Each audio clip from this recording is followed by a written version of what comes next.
Racikan Berita. Nggak berhasil aku kemarin marah-marah. Menyuruh jam 2 tepat harus ada di sini. Musuh udah di depan mata loh. Dan harus diselesaikan. Jadi kalau kita bahkan mengatur waktu aja tidak bisa, bagaimana mau menyelesaikan persoalan? Itu saya akan cerewet soal itu. Mantap. Disiplin itu penting. Oke, tadi Bang Bintang bilang diundang ke sebuah pertemuan membicarakan raja-raja. Padahal yang undang aku. Aku mengundang dia sebagai aku. Bagaimana maksudnya tuh? Itu rumah aku itu selalu disebut rumah subversif. Di sini rumah kedaulatan rakyat. Ya kan? Tetapi kita sudah sepakat menamakan gerakan yang sekarang adalah Hizbullah Indonesia. Jadi aku mengundang dia loh kemarin, dia datang ke rumahnya sendiri. Jadi baik yang di Kampung Melayu, baik yang di sini itu Hizbullah Indonesia.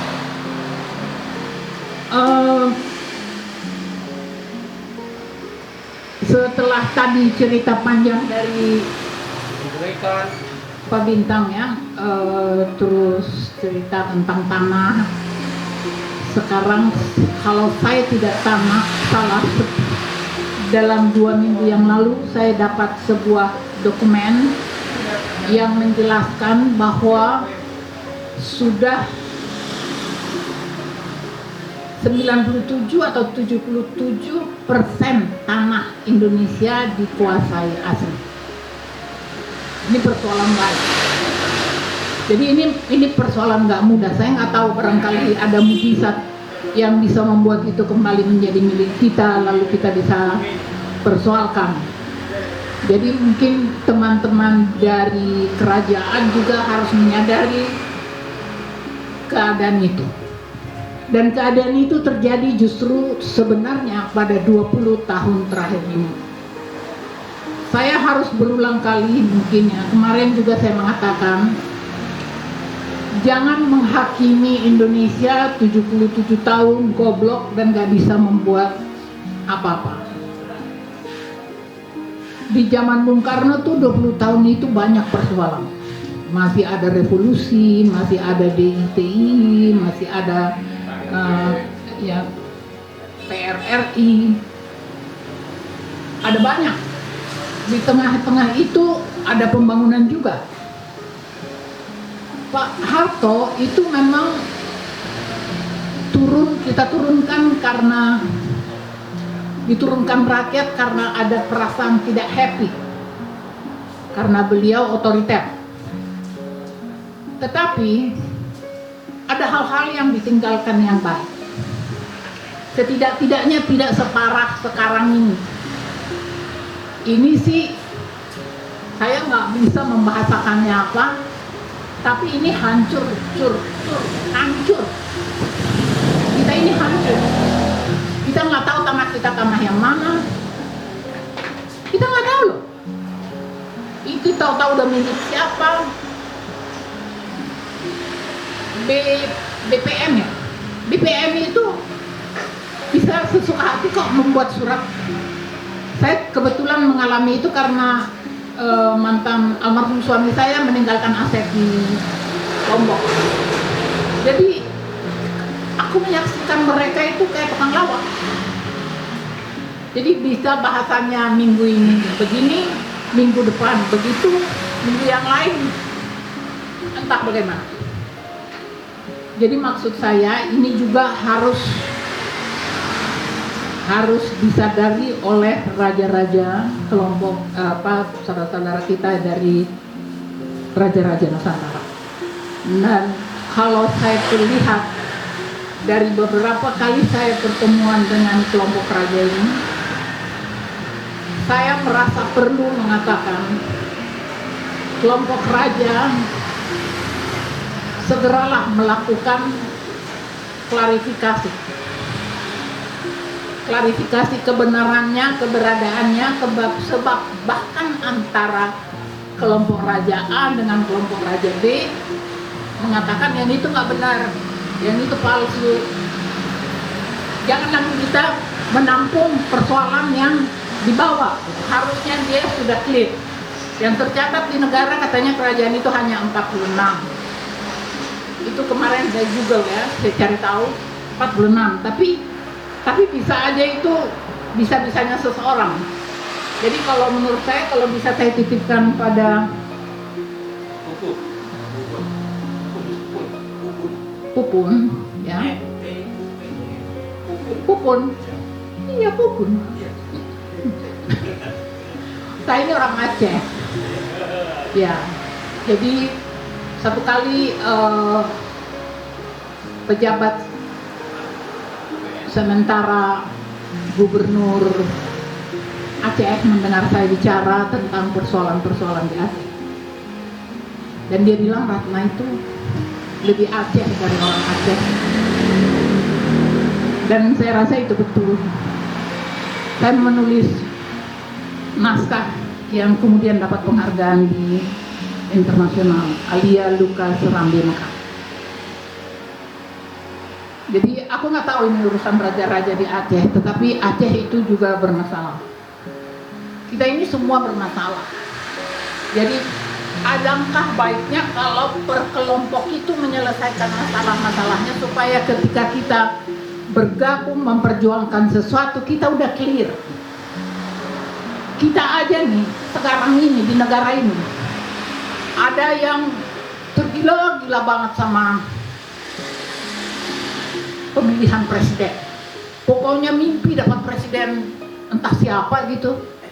Di negara yang seperti ini dengan sistem yang seperti ini masih mimpi dapat presiden yang hebat. Ini masalah besar loh.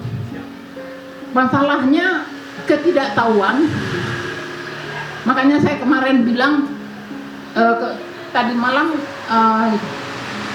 Dekna dari Aceh pulang dari rumah saya pesanin betul sama dia, saya titipkan dia beberapa catatan untuk mendidik rakyat itu tentang apa yang terjadi.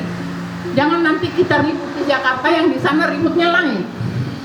Jadi harus ada kerja keras sebenarnya mensosialisasikan pada masyarakat yang sadar, yang masih mudah disadarkan bahwa ada persoalan perusakan amandemen, perusakan Undang-Undang Dasar 45. Ini banyak sekali orang yang nggak tahu. Seorang teman saya, sebaya saya, ketua saya, punya cucu sebanyak cucu saya ngomong soal, saya kirim ke dia link yang tentang Cina. Terus dia bilang, no, baik, dia bilang. Kamu di mana aja? Dia bilang. Itu kan hoax, Rat. Kata siapa hoax? Kamu cari tahu nggak? Aku udah nggak mau peduli, Rat. Dan kamu juga nggak peduli kalau anak cucu kamu nanti terlempar ke sana kemari, dikencet-kencet sama Cina gitu. Sampai yang sekeras itu saya ngomong karena dia kebetulan sahabat baik saya. Itu tingkat bintang utama Indonesia itu. Supaya kita tahu bagaimana sulitnya perjuangan kita. Jadi kalau kita leha-leha, nggak bisa. Kita harus bergerak cepat dan harus kayaknya yang saya minta kemarin minggu lalu harus diatur siapa yang urus apa. Saya kemarin telepon Paskah, kamu ada di mana? Saya diundang bicara di Medan, Kak. Oke. Di dalam perjalanan ke Medan, di dalam perjalanan dari hotel ke universitas, di mana saja kamu bisa menghubungi semua provinsi. Kamu jangan jadi kayak tuan-tuan, saya bilang. Artinya kayak begitu kita harus memanfaatkan waktu kita. Kalau kita mau berhasil, kalau kita mau bangsa ini kita selamatkan, itu yang harus kita buat. Kita nggak perlu lagi ngobrol yang nggak perlu. Aku aku apa ya yang harus kukerjakan? Aku ada saudara tuh di Tangerang, dia dosen, mungkin mahasiswanya bisa di ini. Berpikir sendiri. Memang ada perlu koordinator. Nah, koordinator ini kalau bisa, saya berharap bisa keluar dari sini. Karena di Kampung Melayu udah kebanyakan orang. Jadi, supaya saya nggak terlalu cerewet, saya hanya ingin mengatakan, mau kemana bangsa ini kalau kita lepaskan kesempatan ini? Ini momentum. Momentum ini adalah hadiah dari Allah. Dia kasih sesuatu pada kita. Kalau kita tidak berbuat apa-apa, Allah akan ambil itu semua dan kita tidak jadi apa-apa. Jadi aku mohon dengan sangat, mari kita lebih sungguh-sungguh. Jadi misalnya teman-teman perempuan, urusannya konsumsi, nggak apa-apa. Sambil ngurus konsumsi, ketemu tetangga, ngobrol, diobrolin ke kondisi bangsa kita ini, supaya menjadi obrolan dari setiap keluarga, supaya kalau terjadi apa-apa dia tahu kemana dia harus lari.